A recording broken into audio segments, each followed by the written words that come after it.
Yeah, that's fast. God damn. It's nothing. And we're talking that trigger pull is light.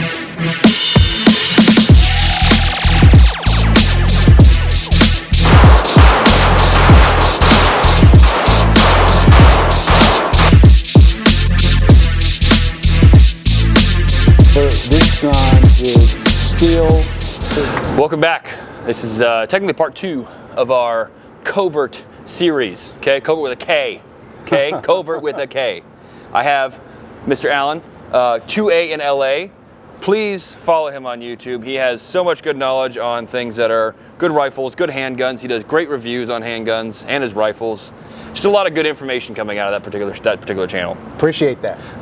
We just had him on our podcast. I think he's going to go up here pretty soon, so it's going to be exciting just to get you guys to listen to talk to him. We have 2 different guns. I'm going to have Alan talk about them because he actually owns 2 of these guns, not these particular 2, but 2 of these guns. And he's going to kind of give you the bare bones of what they are, and I'm going to shoot them very subpar, and he's probably going to outshoot the shit out of me because it's just how it works. Not at all, not at all. So this is my gun, and this is a covert gun, but I do have a version of this gun, and so I'll start off with this one. This is from Venom Custom. So Venom is a one-man shop. They produce about 4 to 6 guns a month. Very, very high level gun maker. You think about Venom and Rafferty for that matter. You think about your Atlases of the world, your Infinities of the world. These are the elite of the elite of the elite 2011 manufacturer. This gun has a steel grip. It's quad ported, meaning that it has 2 ports on the top of the gun with another 2 on the side. The thing that makes them special is just how well these guns are grooved. When you rack the slide, it's like butter.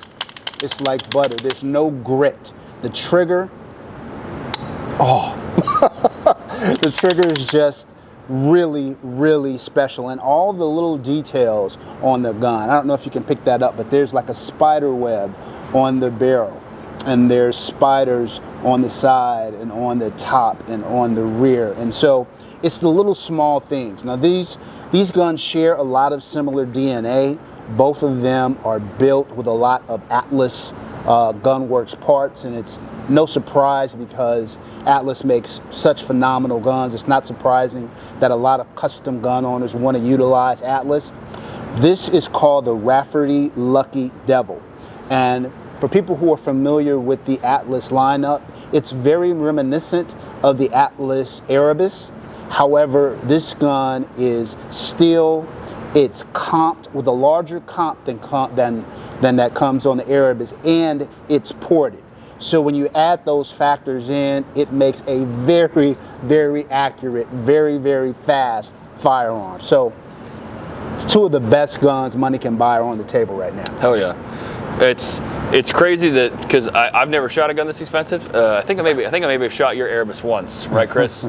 And that it's I don't want to say it's night and day because it's not a fair comparison. It is a separate planet. It's fucking intense. It's a thing that I've never really gotten into until recently, shooting these 2011 platform guns. And you own the majority 2011s now, right? Like it's kind of your repertoire, yeah. Right? Yeah.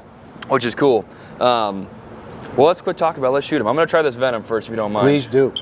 See if I can hit anything. It's unlikely, but I'll try. God, a nice positive click too. You'll probably hear it a couple times, but I love a good 2011, 1911 click. It's nice to know, like, oh, my safety's off, my safety's on. Safety's off, safety's on. A nice solid paddle, if you guys can see there. So when I'm running my thumb forward, I can actually just rest it on there. That way I never accidentally engage my safety. It's just nice to be able to have a spot where my thumb always goes. It's easily replicatable. You know, it's never going to be an issue when I'm pressing it out or shooting it.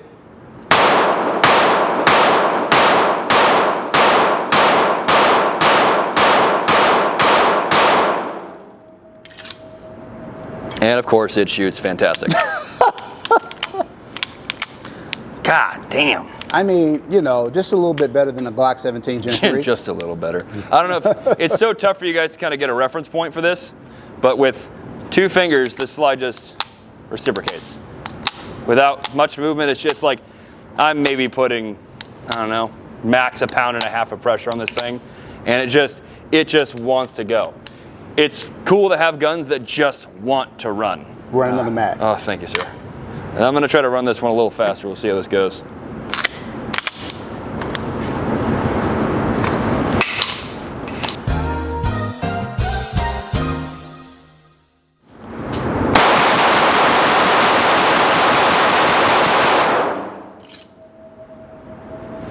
I think he's dead. I shoot this thing faster than I shoot an AR. That's insane. That's saying so. I don't know if you guys know the difference between shooting handguns and rifles, but yeah, that's fucking fast. God damn. And it's crazy. I don't know if you guys can't really see because you're not looking down the sights. I might get, like my dot will start here. It might waver this much, max. Like it's a centimeter at most. I get any waver, and so that's just because of how I'm shooting. The dot, like, it wants to go right the fuck back to where it was. It just wants to sit. It wants you to shoot center mass. It wants you to shoot fucking A zones. Okay, this gun whispers to you A zones only, Sam. Okay, it says you don't get to shoot C zones or B zones. You get to shoot A zones only. I said, all right. All right, now I got to have you shoot the Lucky Devil. Oh, God damn it. It's going to be very difficult for you to go back to shooting other guns after this. I'm fucking sure it will be. God.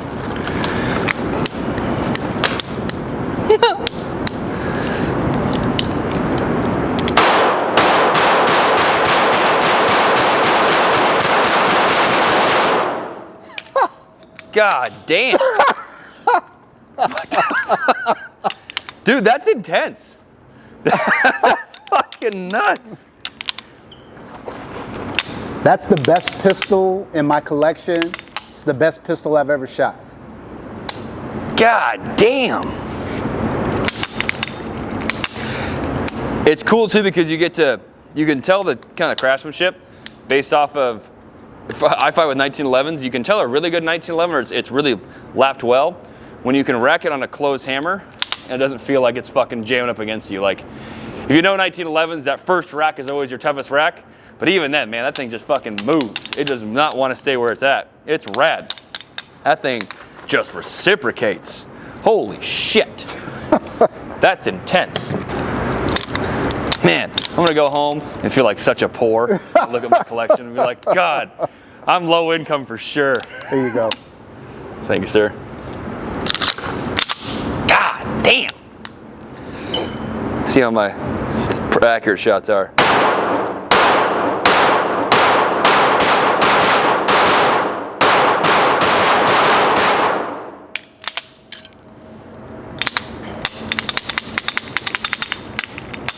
And that's funny because I tried to limp wrist this bitch too.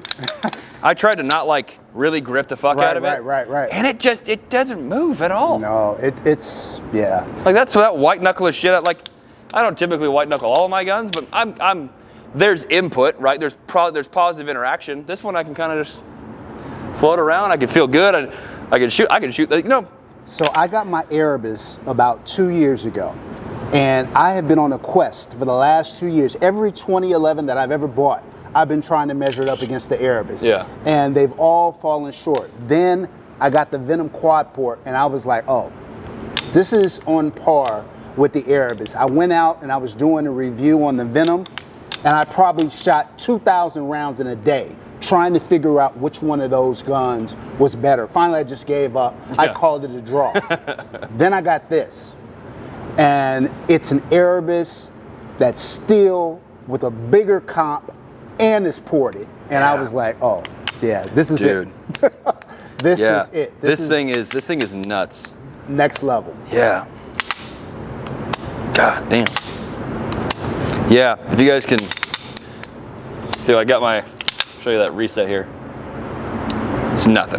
And you're talking that trigger pull is light. It's nothing.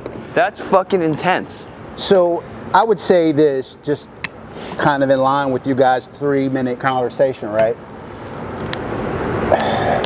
There's not a lot of utility for these two guns unless you are a professional shooter, right? Mm-hmm. Or you're a collector. You know, this right now is a one-of-one gun very few of these are going to ever be manufactured. If you have a gun from Venom, they're so rare and so hard to come by. Like I said, he makes 4 to 6 a month. And so to have these two in my collection, I'm nowhere near the shooter that warrants these two guns. I wouldn't be either. Like this would be a gun I'd have to retrain on. Yeah. Like you'd kind of, which is crazy because we're just talking about it on the other video where I'm getting to the point where I'm getting to be good enough at shooting to where I can start to validate this kind of purchase. But I'm not there to validate this just yet. I'm light years away from being a good enough shooter to validate that kind of purchase. But like getting into the 2011 game, I think I'm getting there. But I could imagine like this is like, I don't want to call it the stopping point, but this is the stopping point. This is where you end.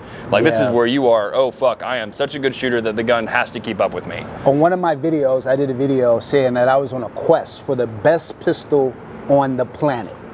And for a long time I thought it was the Erebus. It's the Lucky Devil. Yeah, and you own quite a variance of guns too, because you have that alien gun, right? From whatever fucking Laguawa, what the hell it's called? Lago Orange. Yeah. Lago Orange. Yep. You have some Walthers, you have some Staccatos, or you did. Yep. A lot of Atlases now. You have some the Jacob Grays. Yep. A very large variance of models and makes. Yeah, I've got over 25 2011s right now. Not to mention other non-2011 pistols. And by the end of next year, I'll have well over 35. Damn. So that's my quest. But now I'm to the point, I was telling Chris this, where I've got enough like entry-level 2011 Staccatos, Jacob Grays, that I've got a lot of mid-tier 2011s, and now I've got a fair amount of like very high-end ones. So for me to buy another 2011 and 2025, it's going to have to give me something that my other ones don't have. It has to have some kind of special quality, and these two have it in spades. Yeah, for sure. That's so fucking crazy. It's a it's a different experience for sure. It's intense. I was not expecting it to be as good as it was, because there's always the conversation of like, is it hype or is it actually a good gun? Right. And man, that thing just fucking runs.